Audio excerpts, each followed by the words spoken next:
By the middle of the 1960s his face was one of the most recognizable on the planet. Only Jesus, Mickey Mouse and Muhammad Ali shared the same level of fame as the Beatles, and not all of them were as universally adored as Paul McCartney.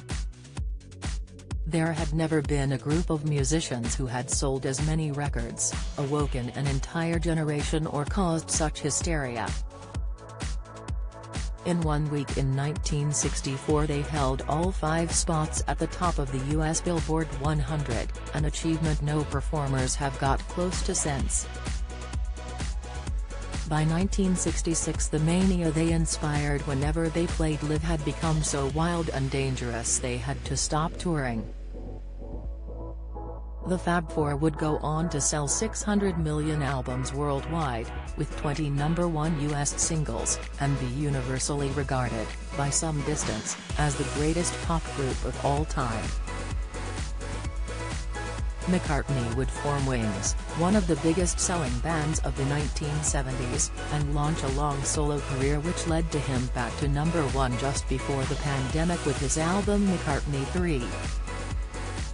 And he is still going strong, and playing Glastonbury next Saturday as the oldest ever headliner, a week after he turns 80.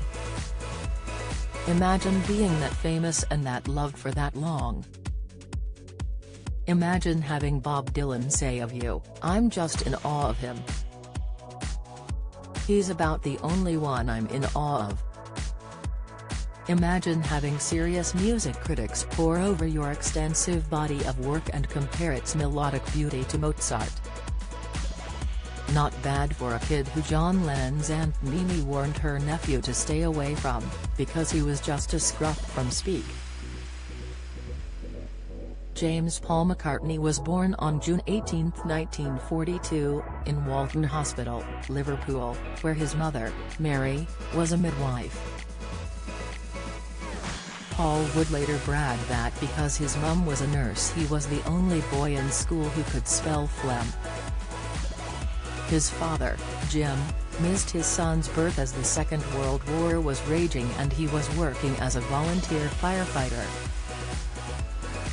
He was a trumpeter and pianist who led Jim Mack's jazz band and kept a piano at their council house in Speke, encouraging Paul, and his younger brother Mike, who achieved fame as a singer with the scaffold, to take piano lessons. But Paul preferred to learn by ear. 2 pivotal moments in a year changed young McCartney forever. In October 1956, when he was 14, his mother died of an embolism, a complication of breast cancer surgery. It devastated the family and his father sank into depression.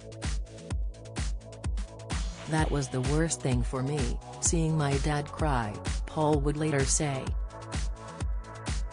"But I was determined not to let it affect me. I learned to put a shell around me." Her death inspires some of his greatest work. Let It Be was written about her appearing in a dream, and her loss was the unconsciousness behind Yesterday, the world's most recorded song with more than 3,000 covers, which he wrote when he was 21. 9 months after her death, Paul met John Lennon and his skiffle band, the Quarrymen, at the St. Peter's Church Hall Faith in Woolton. After a brief audition, Lennon invited the 15-year-old to join as a rhythm guitarist, and they formed a close working relationship, which grew stronger a year later when John's mum died in a road accident. The motherless teenage lad shared an intense emotional bond and began to write songs together in the front room of Paul's family council house in Forthlin Road, Allerton, while each was on guitar. "The joy of that was that I was left-handed and he was right, so I was looking in a mirror and he was looking in a mirror," said Paul. John would later admit, "Even in the early days we used to write things separately because Paul was always more advanced than I was." Paul's younger friend from school, George Harrison, joined the Quarrymen in 1958, and by 1960 they changed their name to the Beatles and honed their craft during a residency in Hamburg. When they returned to Liverpool, with Ringo Starr now on drums, they played daily gigs at the Cavern Club, attracting a huge following, and a manager, Brian Epstein, who repackaged the leather-clad Teds into meat suits, and clinched them a record deal. The rest, as they say, is Beatlemania. They smashed America and the wider world, putting out 63 singles and 27 albums that revolutionized pop music and influenced virtually every group that has followed. Some, like Oasis, were almost tribute bands. But the Beatles did so much more. They turned black and white Britain into color and helped liberate its working-class youth. Before them, people from the provinces had to lose their accent to succeed in London. The Beatles stormed the class barricades. They spoke, dressed and grew their hair as they wanted, never worrying how they were perceived. Their confidence, wit, originality and attitude had never been seen before among working-class youth. McCartney's contribution was massive. Not just because his looks stole the hearts of women, one of them actress Jane Asher, another photographer Linda Eastman, whom he married in 1969 and had 4 children with, Mary, Stella, James and Linda's daughter Heather, whom he legally adopted. But his songwriting ability was fearless. Eleanor Rigby, Blackbird, All My Loving, Hey Jude, Let It Be, The Long and Winding Road, She's Leaving Home, and Here, There and Everywhere are just a few of his songs that became all-time classics. However, when Brian Epstein died of a drug overdose in 1967, the band were shell-shocked.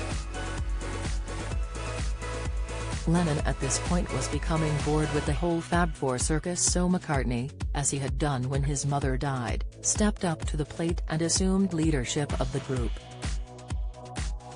It led to frustration and resentment among the group, which comes across vividly in the recent documentary Get Back, about the recording of the 1969 album of that name.